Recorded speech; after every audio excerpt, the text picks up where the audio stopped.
Good morning, everybody, and welcome back to another weather forecast here by Adrian's Weather Forecast. And this is going to be a video on the chance for an upcoming massive nor'easter later this week. There's been a ton of confidence between the models as well. Even the convective models, such as the NAM, are starting to pick up on this snowstorm as well.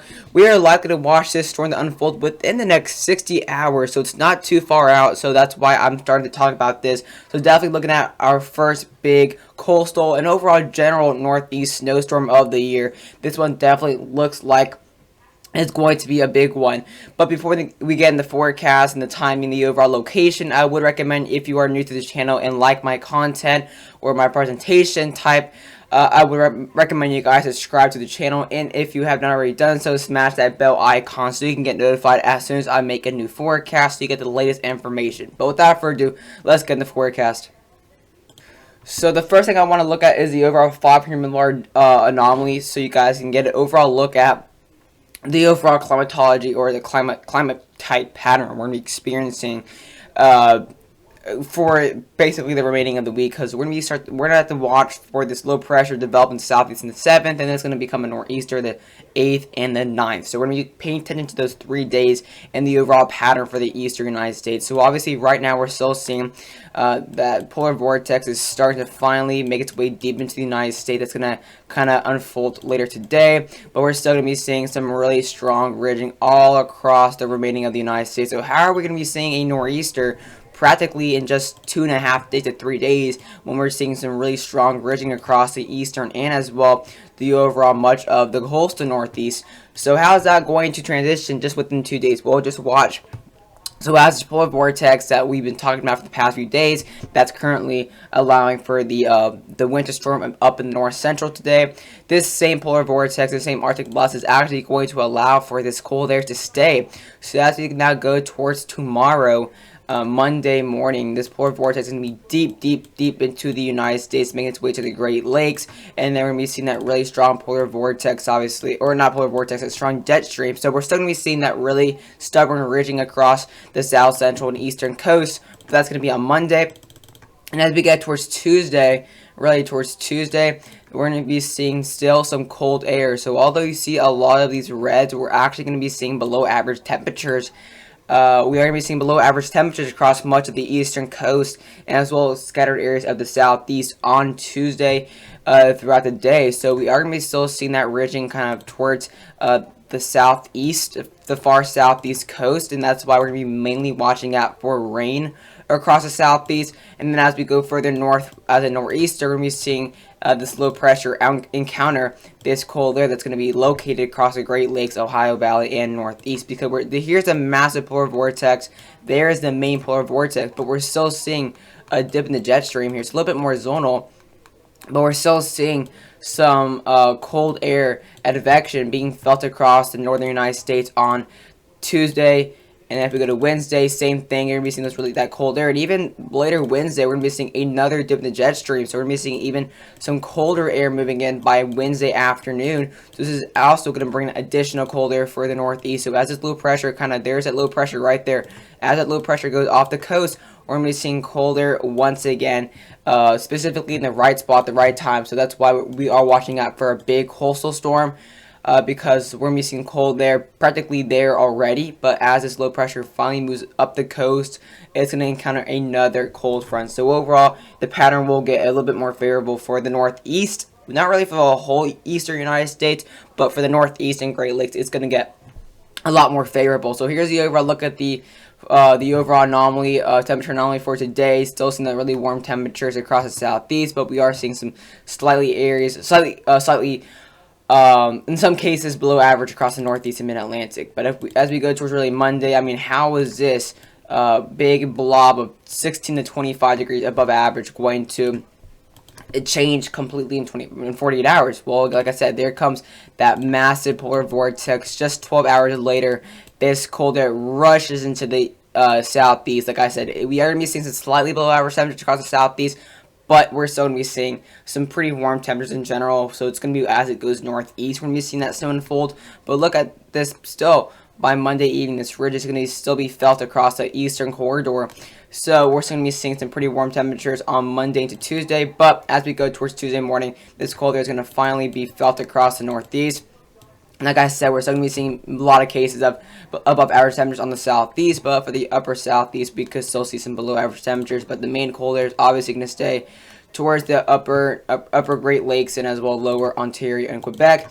But as we now go towards I kind of forgot to talk about Tuesday. So here's Tuesday at 1 o'clock. So obviously on Tuesdays when this low pressure is going to kind of form across the southeast, that front it's going to kind of follow the east coast, so it's going to form in below average temperatures already across the southeast. But as we continue now towards Wednesday overnight, early into Wednesday morning, it's going to be now tracking this point up the northeast, and we're still going to be seeing some slightly below average temperatures, closer to average. But with the second wave of cold air obviously moving in by Wednesday afternoon, we're going to be seeing some very, very cold air all across the coastal mid-Atlantic. Going to be seeing around 13 to 15, probably even 17 degrees below average across the coastal mid-Atlantic, coastal New England, and it's going to stay there really even towards Thursday or Wednesday night into Thursday morning. So the big reason why we're going to be talking about a big coastal northeast storm in general, at least according to the GFS, the GFS is a bit of an outlier compared to the other models, but based on the GFS, there's going to be a second to the jet stream and more cold air getting pushed at the right time for the northeast. And if we look at this, if we go off this, we're going to be seeing way above average temperatures across the basically areas just off the east coast because of that strong bridging being felt. So if we go off that, we're going to be seeing mainly a lot of rain to the east and south, and we're going to be seeing a lot of that snow to the north and to the west. So this is actually the GFS is a perfect scenario for a really strong and large nor'easter, including the coastal northeast, and mainly the coastal northeast in my opinion. But again, we have to see more consistency within models looking like the GFS. So here's a look now at basically, this is practically the timeline. So here's the overall low pressure developing across the southeast. And then as we go towards Wednesday afternoon, there it is moving up the east coast at 1,008 millibars. You can kind of see areas of lower pressure. And then you see higher pressure because, of course, that ridging being felt. And as we now go eventually towards Wednesday afternoon and then into Wednesday evening, we're going to be seeing that main low pressure now at 1,001 millibars. And it's pretty far off the coast, so that will allow for that snow to be on the coastal areas, because obviously that means the further it is inland, obviously the further east that cold front is. So the further off the coast, the further the further inland, the further the west, the cold front, the further east, east the cold front is. So that this means if it is in this location, this cold front going to be all the way over here, meaning all that cold air advections are already going to be felt in the northeast. So we have the really strong low pressure, and it's possibly going to really strengthen at 993 millibars. So if we look at the timing, 93 hours or so, let's look at the temperature, 93 hours or so, it's going to be very cold. So we're going to be seeing that really cold air specifically right in place for the northeast. Let's now check out the NAM 12 kilometer because it's actually in range. It's not showing anything too crazy because obviously it doesn't have the whole storm in general. But here you start to see that snow develop within the next around 70-ish hours or so. This is going to be Wednesday, early morning in the rush hour. So there's that. You can kind of tell the low pressure is going to be around right here. You're going to be seeing that ridging being felt across the east coast, so it's going to be mainly rain, but like I said, areas west or north is going to be snow. So this is a perfect setup for the coastal mid-Atlantic, coastal northeast, coastal really everything. So we can now go towards 10 a.m. Look at that really heavy snow for the coastal northeast, including Atlantic City, Dover, Chesapeake Bay, Washington, D.C., good snow there, all across Maryland, Annapolis, really good snow even all across basically from the Appalachians toward the Long Island and coastal northeast. And this is a perfect setup because look at this, that really strong ridging, because the low pressure is going to be like right here at this point. That ridging is going to allow for those above average temperatures across the east, basically the Atlantic waters. So we're going to be seeing all that rain.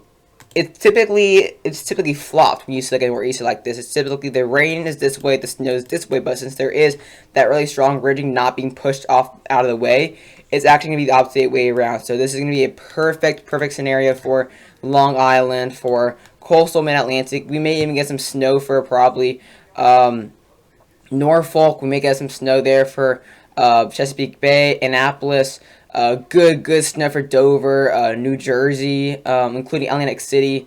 Like I said, at this point we may see the best snow actually including just the coastal areas. So this is a very good setup, at least based on the NAM 12 kilometer and GFS. If we look at the overall snowfall totals, seeing that, look at that best snow is going to be basically right on the coast. The best snow is practically for coastal New Jersey at 6 inches, getting some good snow for Washington D.C.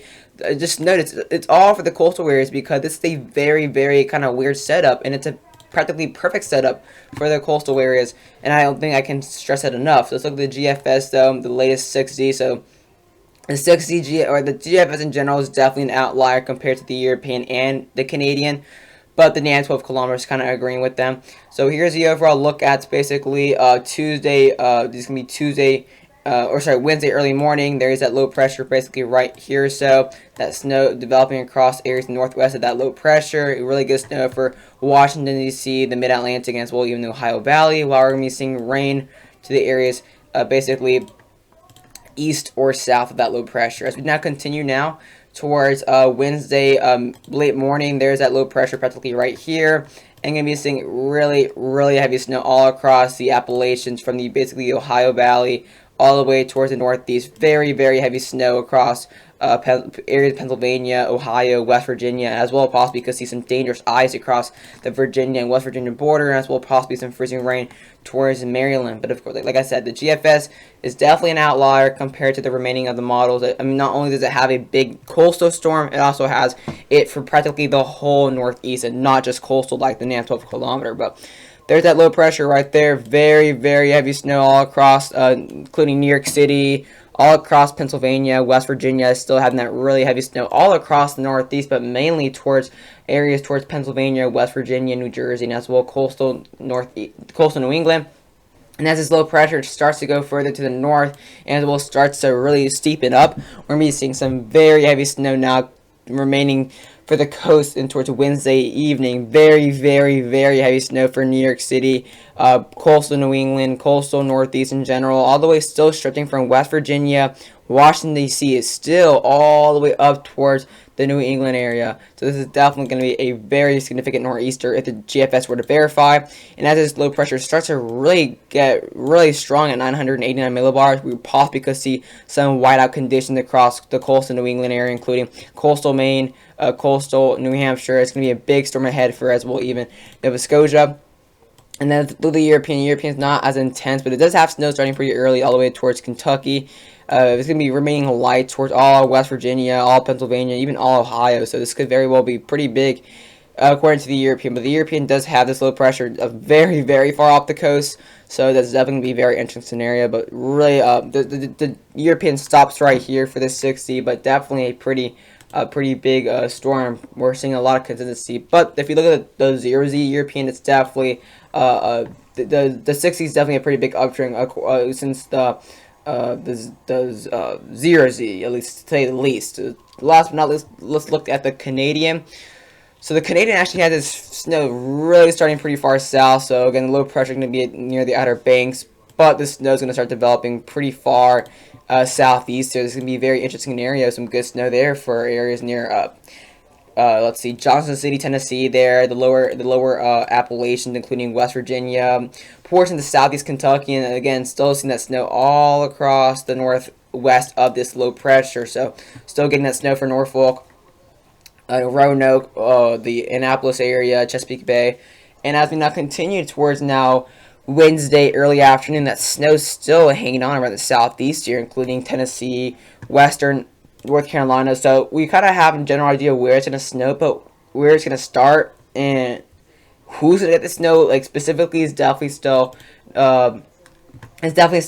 I mean, as of this, the Canadian seems to be agreeing more towards the NAM 12 kilometer, getting that heaviest snow for the Mid-Atlantic coast, Chesapeake Bay, but it's definitely very interesting. Let's now look at the overall GFS snowfall totals.